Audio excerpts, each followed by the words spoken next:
دین اسلام میں اسلامی ریاست کا بنیادی مقصد ایک ایسا معاشرہ قائم کرنا تھا جس میں عدل، مساوات، انسانی حقوق اور فلاح عامہ کو یقینی بنایا جائے۔ نبی کریم صلی اللہ علیہ وسلم اور خلفائے راشدین کے دور میں قائم ہونے والی حکومتیں اس نظام کی عملی نمونہ تھیں۔ اسلامی حکومت کا پہلا اور اہم ترین اصول خدمت خلق ہے۔ دین اسلام میں حاکم کوئی بادشاہ یا آقا نہیں ہوتا بلکہ رعایا کا خادم ہوتا ہے۔ نبی کریم صلی اللہ علیہ وسلم نے فرمایا، تم میں سب سے بہتر وہ ہے جو لوگوں کا سب سے بڑا خادم ہو۔ خلفائے راشدین نے اس اصول کو عملی طور پر ثابت کیا۔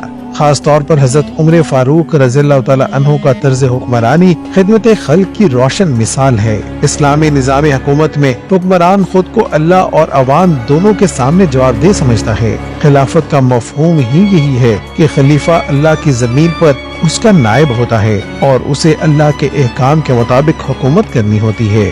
حضرت ابوبکر صدیق رضی اللہ تعالی عنہ نے خلافت سنبھالتے وقت فرمایا تھا کہ اگر میں اللہ اور اس کے رسول کے راستے پر چلوں تو میری اطاعت کرو ورنہ مجھے روک دو۔ اسی طرح اسلامی معاشرے میں جواب دہی صرف حکمرانوں تک محدود نہیں بلکہ ہر فرد اپنے دائرہ اختیار میں جواب دہ ہوتا ہے۔ اسلامی حکمران پر لازم ہے کہ وہ بیت المال، وسائل اور اختیارات کا استعمال دیانتداری اور شفافیت سے کرے۔ اگر کوئی سوال کرے تو حکمران کو جواب دینا ہوگا۔ حضرت عمر رضی اللہ تعالیٰ عنہ کے لباس کے اضافی کپڑے پر سوال کیا گیا تو اس کی وضاحت ان کے بیٹے نے دی اور لوگوں کو مطمئن کیا۔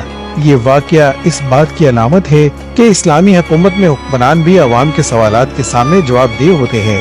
اسلامی حکومت عدل و انصاف کے بغیر مکمل نہیں ہو سکتی۔ قرآن پاک میں اللہ تعالیٰ فرماتے ہیں، بے شک اللہ تمہیں عدل اور احسان کا حکم دیتا ہے۔ اسلام میں امیر و غریب، بادشاہ و فقیر سب قانون کے برابر ہیں۔ اسلامی حکومت صرف مسلمانوں کے لیے نہیں بلکہ غیر مسلموں کے لیے بھی امن، عدل اور مساوات کی ضامن ہوتی ہے۔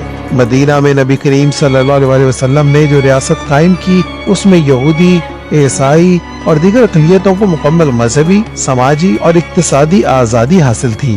میثاق مدینہ کے تحت یہودیوں کو اپنے مذہب، عبادات اور ثقافت پر عمل کرنے کی مکمل اجازت دی گئی۔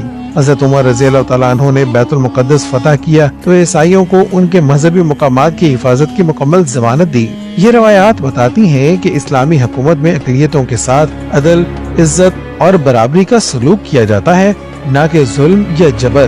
اسلامی حکومت محض طاقت یا اقتدار کا نام نہیں بلکہ یہ ایک ایسی امانت ہے جسے عدل، دیانت، شفافیت، خدمت خلق اور انسان دوستی کی بنیاد پر چلایا جاتا ہے۔